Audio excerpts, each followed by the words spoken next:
the technology that flows from this more scientific approach to life can result, and here's the Pope's phrase, in a technocracy, that we're now governed by technology.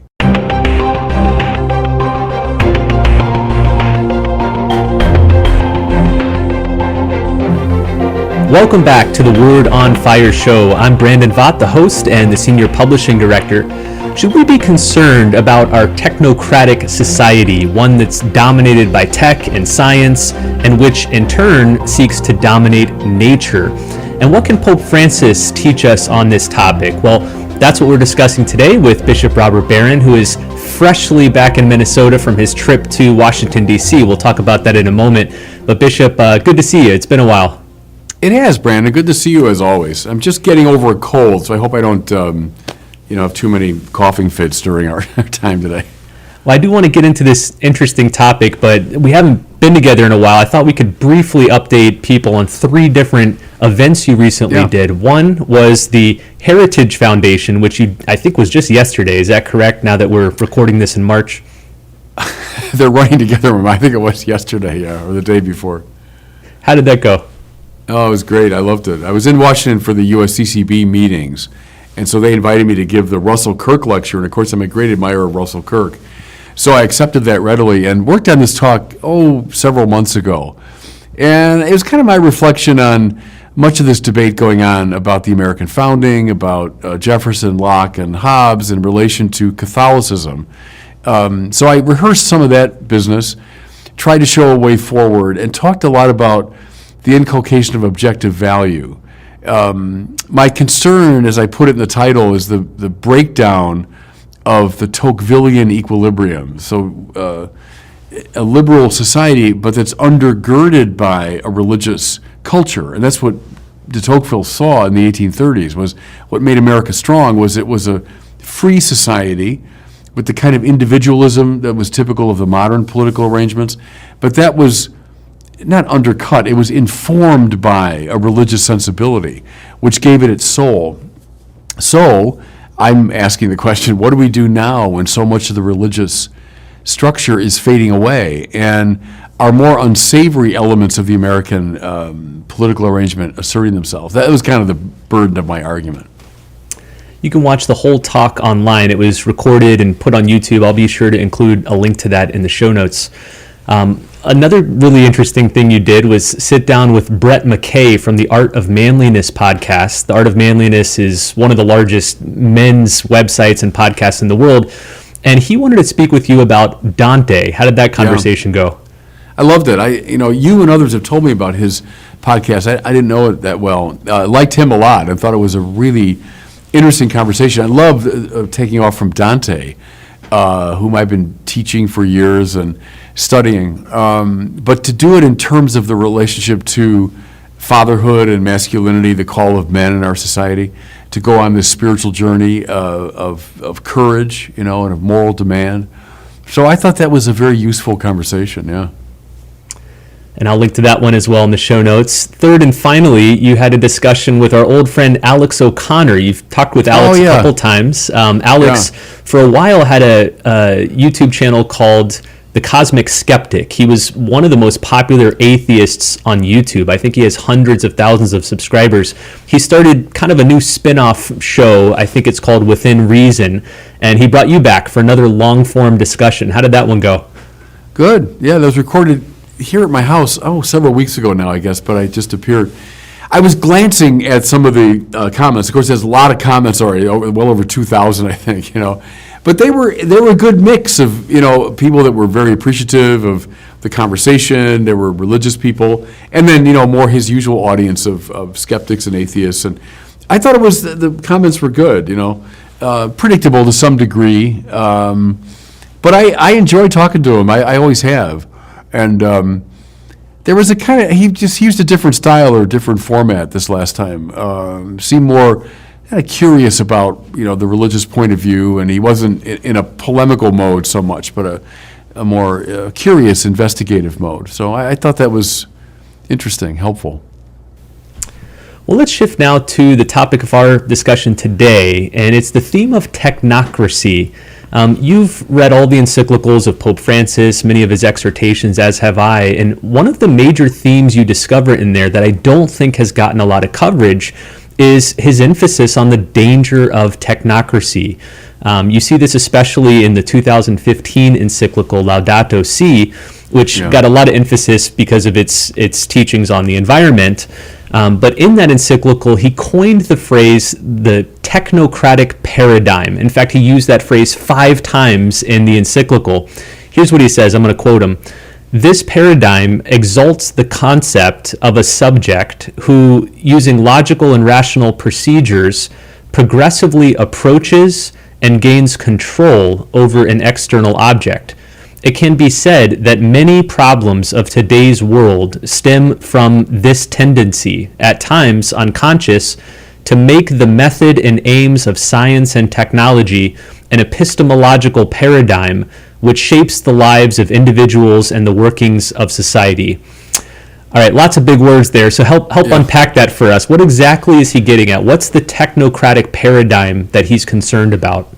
I would invoke the name of someone we've talked about before, a very influential figure in the life and thinking of Pope Francis, namely Romano Guardini, who, despite that lovely Italian name, was German in formation and culture, very influential thinker. Think of someone like Karl Rahner, very influenced by him, as was Urs von Balthasar, as was Karl Wojtyła, as was Jorge Mario Bergoglio. And one of Guardini's great insights, he had a lot of them, but one of the great ones, and you'll see it in his letters from Lake Como, is the shift from a more, I call it contemplative, cooperative mindset in regard to nature to a more aggressive and domineering approach to nature. Now, like many others, he saw this as arising from philosophical modernity. Think of 2 key players. One is Francis Bacon, the other is René Descartes. Francis Bacon, who said, we need to put nature on the rack and torture her until she reveals her secrets to us. Well, let's call it aggressive experimental science that is going to interrogate nature even violently so she gives up her secrets. And then René Descartes, who famously says the purpose of philosophy is to master nature.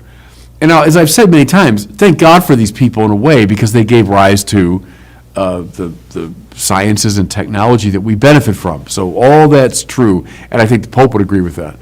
But there's a danger, and many saw it from the beginning. Remember one of my great heroes, Blaise Pascal, younger contemporary of Descartes, and one of his pensées is simply Descartes inutile, Descartes useless. That many from the beginning saw the danger of this modern shift. Is that I'm in a cooperative, contemplative relationship with nature. I'm trying to control it. I'm trying to master it. Now, the technology that flows from this more scientific approach to life can result, and here's the Pope's phrase, in a technocracy, that we're now governed by technology. Technology has a domineering relationship to nature.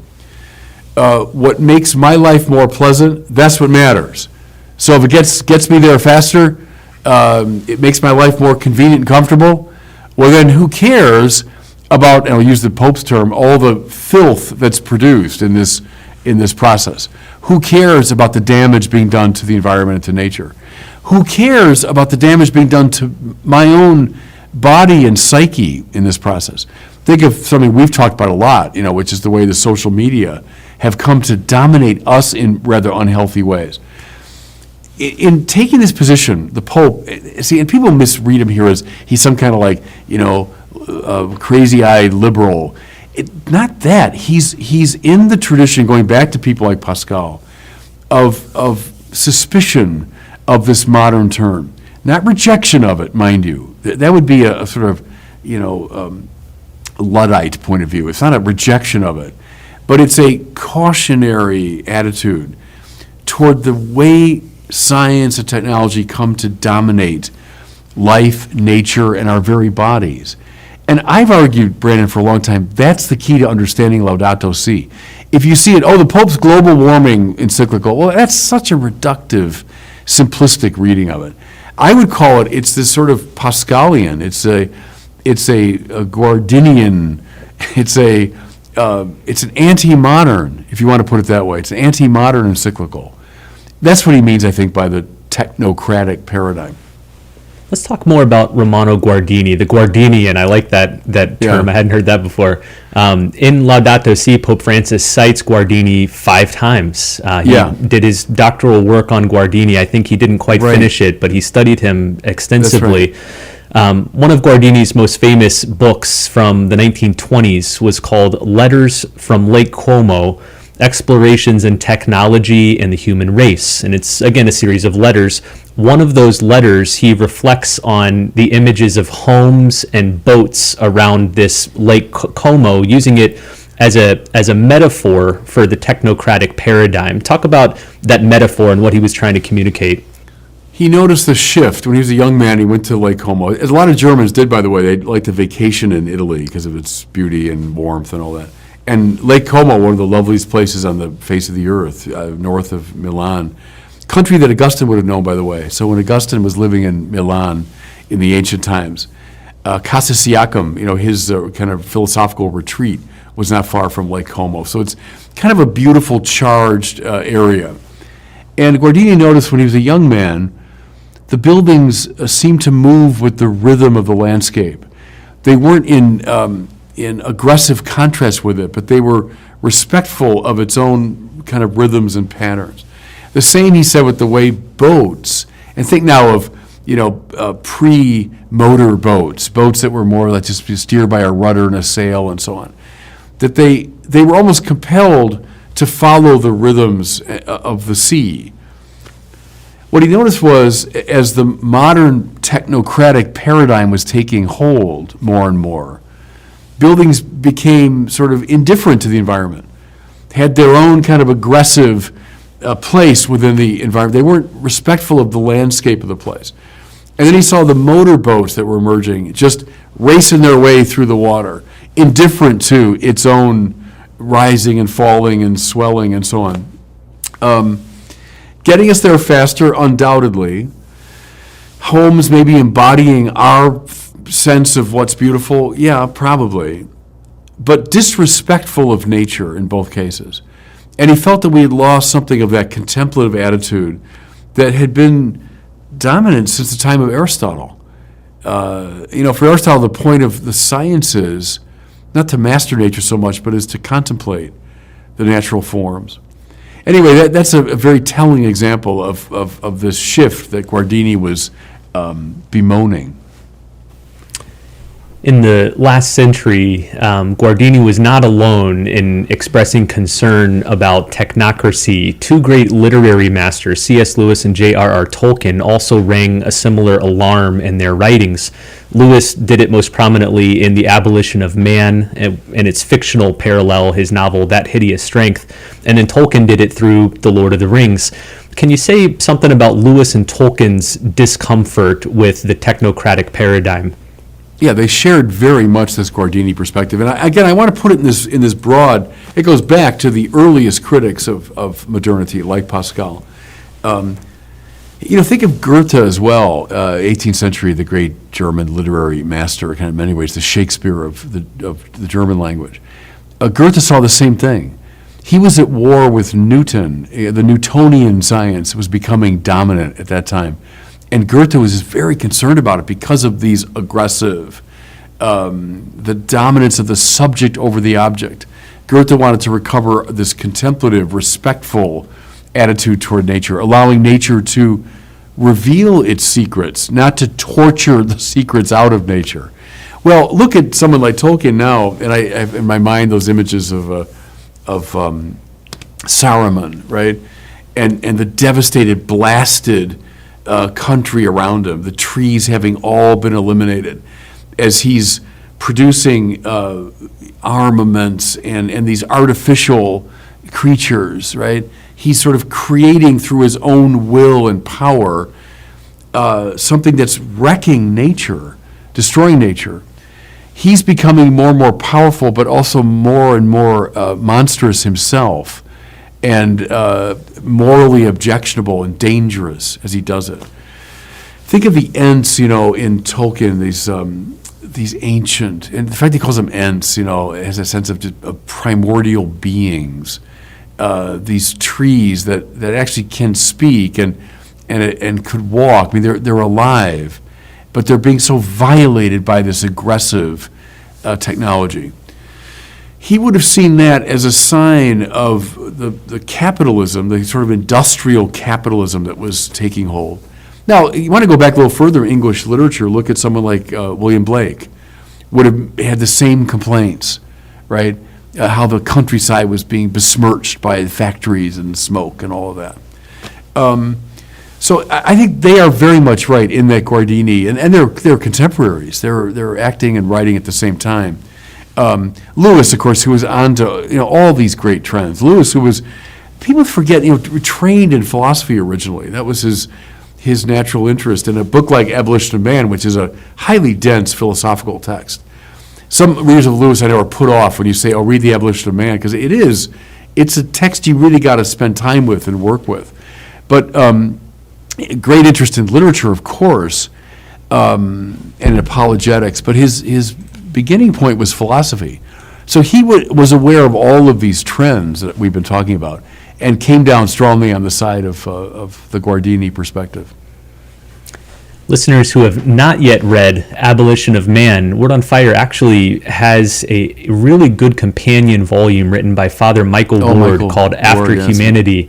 It's a detailed commentary and introduction to Abolition of Man, and it comes with a free copy of The Abolition of Man. So I'll include a link to that in the show notes as well. Maybe a note here, Brandon, as we talk about this, and with Pope Francis having just had his 10th anniversary as Pope, there's a very tendentious, caricatured view of Francis as this, just kind of wild-eyed liberal, post-Vatican II liberal. But see, what we're trying to show here, at least we did it obliquely, is that he's coming up out of a very rich and complex philosophical tradition. And the figures we've been talking about, from Pascal to Lewis and Tolkien and Guardini, these are hardly standard bearers for post-conciliar liberalism, right? These are all, you might say, very conservative figures. I don't like those terms at all, but at least it complicates the picture of someone like Pope Francis, to say he's a liberal because he's against global warming. Well, I mean, what a reductive, simplistic reading of these complex philosophical trends that are in him. I think it's worth adding, too, that these figures we're discussing, Guardini, Lewis, Tolkien, Pope Francis, who are ringing the alarm bells about technocracy, are not Luddites. They recognize the value of technology and science, but they're concerned about the direction in which it could go if it was unconditioned by ethics and morality. Yeah, quite right. All right, let's turn back to Pope Francis and Laudato Si. Again, he says that while technology and science have undoubtedly improved the quality of life in significant ways, and now I'm going to quote him here, there is a tendency to believe that every increase in power means an increase in progress itself, an advance in security, usefulness, welfare, and vigor, as if reality, goodness, and truth automatically flow from technological and economic power as such. The fact is, he says, that contemporary man has not been trained to use power well because our immense technological development has not been accompanied by a development in human responsibility, values, and conscience. Each age tends to have only a meager awareness of its own limitations. It is possible that we do not grasp the gravity of the challenges now before us.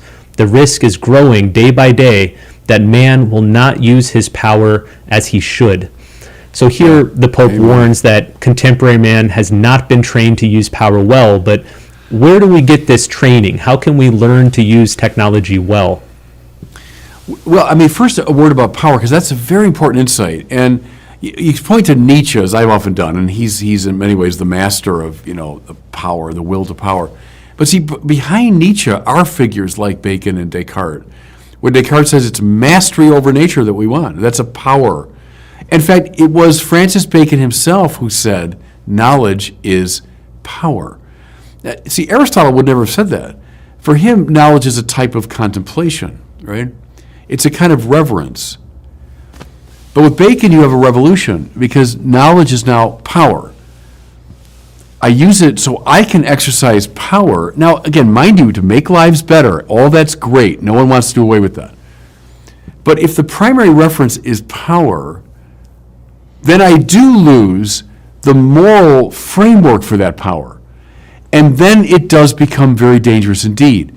Now, lots have reflected upon this, and I'm not going to be casting all this moral blame on Bacon and Descartes, but from that move of knowledge as power and mastery over nature, undisciplined by anything like a broader moral vision, what you get is, heck, I'm going to use technology to accomplish anything that I want. The fumes of the gas chambers now. What did Hitler do but use technology in a way that devastating moral consequences? It's because it was technology utterly divorced from a moral framework. Now, just to be, in the interest of fairness, dropping atomic bombs on populations that killed upwards of 100,000 innocent people, the use of technology, but undisciplined by a moral sensibility. So the Pope is dead right, it seems to me, about that. Now, where do we get that from? We get it from this tradition, which has been too often occluded by this hyper stress on science and technology and power, right? So, why don't we have the capacity to think deeply about moral issues? Because we've seen that as, it's trivial, it's subjective, it's just, that's your cultural consensus, it's don't impose your values on me. Well, that's been a disaster, because if that's all set aside, all that's left, in fact, is our power to make our lives more convenient, comfortable, and so on. So he's absolutely right about that. And to see power as equivalent to the good life, no, it's not at all. Power is like a tool. You can use it for good or for ill. It's great to be powerful as long as that power is directed according to the path of love and justice. Then off you go. Use it all you want. But bracket love and justice or subjectivize them or relativize them. Now you become very dangerous indeed, the more powerful you become.